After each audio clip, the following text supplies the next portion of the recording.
Au cours des derniers mois de la vie d'Elvis Presley, il ne se préparait pas seulement pour une tournée, il se préparait pour un mariage.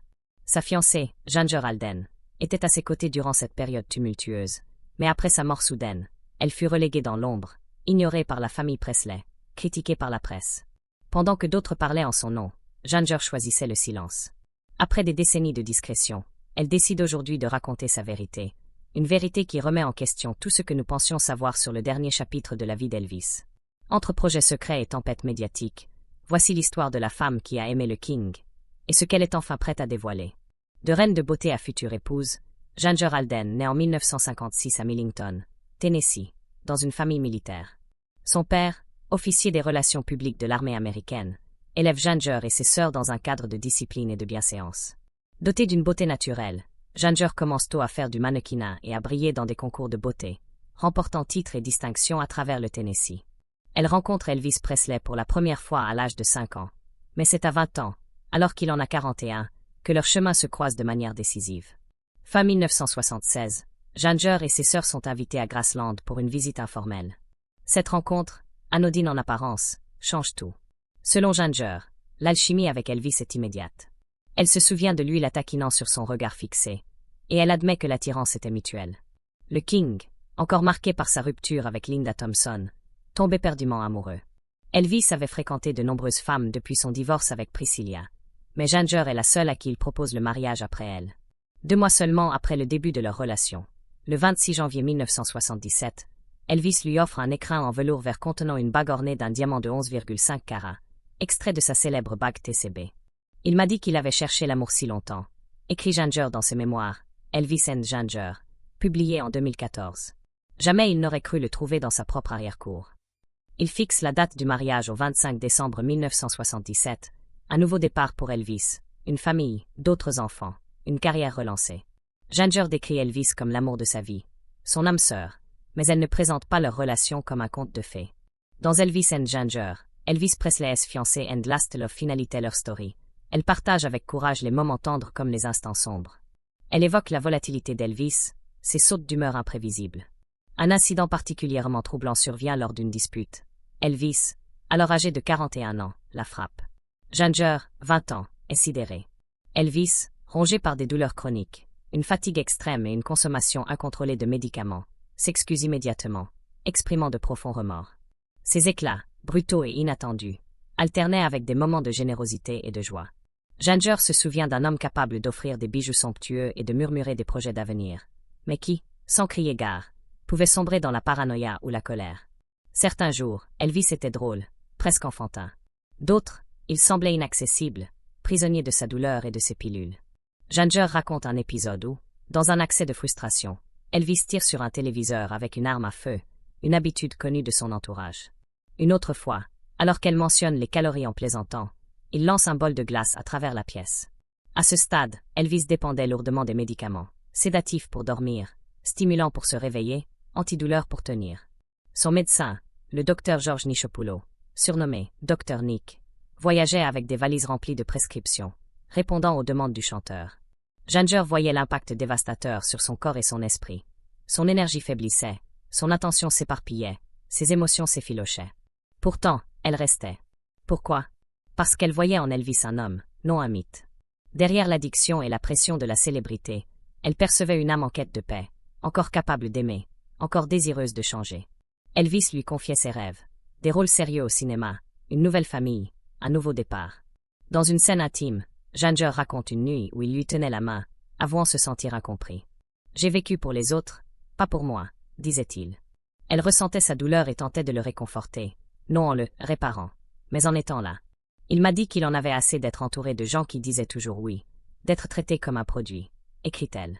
Mais Ginger, jeune et inexpérimentée face à la célébrité, se sentait souvent isolée à Graceland, écartée par la Memphis Mafia, l'entourage protecteur d'Elvis, et privée de contrôle sur leur univers.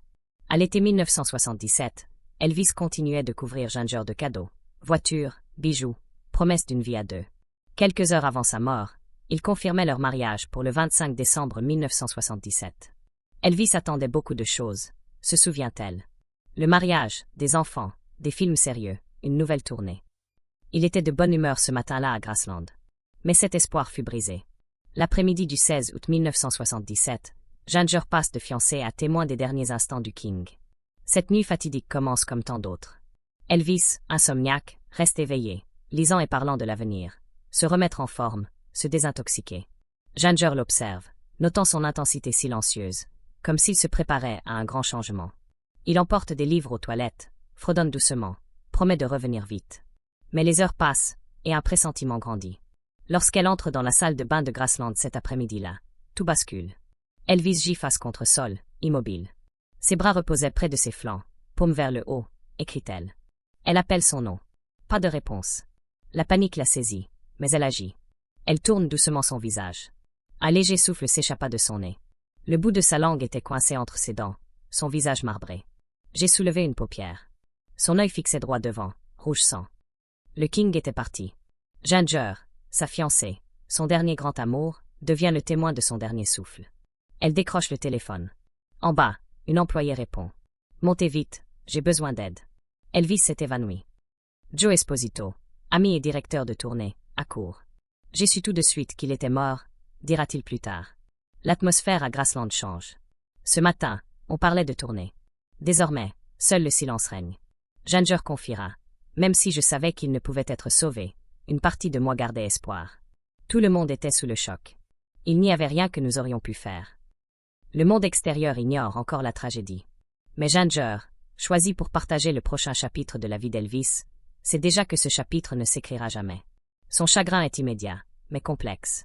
La tempête médiatique éclate, accompagnée de spéculations et de mensonges. Des tabloïds prétendent qu'Elvis est mort seul, dans l'indignité. Ginger s'oppose à ces récits, déterminée à rétablir la vérité.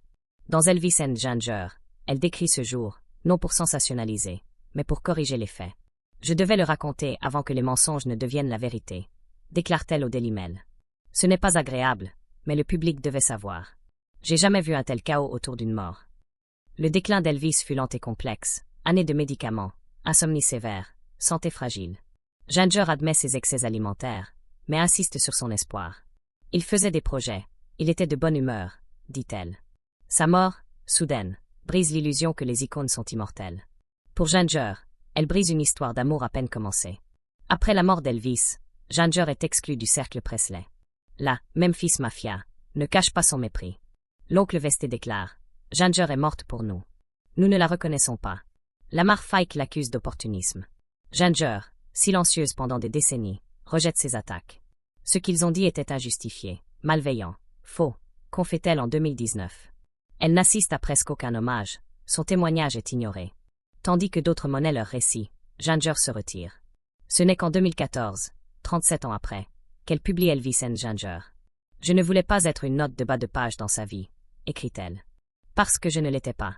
Ginger se souvient de moments tendres, lire ensemble, regarder Elvis chanter, sentir sa protection. Il n'était pas la caricature des tabloïds, gavé de sandwichs au beurre de cacahuètes, dit-elle. Je ne l'ai jamais vu en manger un. Elle tentait de modérer ses excès, comme lorsqu'elle l'empêcha de dévorer 15 boules de glace. Un point pour moi, plaisante-t-elle. Elle insiste sur sa fidélité. Il n'y avait pas de place pour d'autres femmes. Sauf si elle se cachait sous notre lit. Après 1977, Ginger rebâtit sa vie. Elle s'installe à New York, loin des projecteurs, et travaille comme mannequin et actrice, jouant dans Hollywood Beat, 1985, et Life Goes On, 1989 à 1993. En 1991, elle épouse Ronald Lezé, avec qui elle a un fils, Hunter. Ils vivent discrètement jusqu'à la mort soudaine de Ron, le 16 août 2015, 38 ans jour pour jour après Elvis. Cette coïncidence ravive son chagrin. Ginger retourne au Tennessee, s'occupant de sa mère centenaire. La vie est bien, je ne me plains pas, dit-elle. Aujourd'hui, Ginger parle rarement d'Elvis, non par désir de gloire, mais par devoir. Ce n'est jamais agréable de parler de la mort de quelqu'un qu'on a aimé. Je me concentre sur sa vie. Elle soutient Riley Keough, petite fille d'Elvis, dans sa lutte pour préserver Graceland, saluant ses efforts pour protéger l'héritage du King. Je me sens comme la gardienne de ces derniers mois, confie-t-elle. Je veux qu'on se souvienne de lui sous un jour positif. Mais qu'en pensez-vous? Ginger Alden a-t-elle été injustement réduite au silence par ceux qui contrôlaient l'héritage d'Elvis? Le monde a-t-il manqué une histoire plus profonde en l'écartant? N'est-il pas temps de reconnaître son rôle, non seulement dans sa mort, mais dans sa vie? Partagez vos réflexions dans les commentaires. Si cette histoire vous a touché ou vous a fait voir Elvis sous un nouveau jour, likez, Abonnez-vous et partagez cette vidéo avec d'autres fans du King.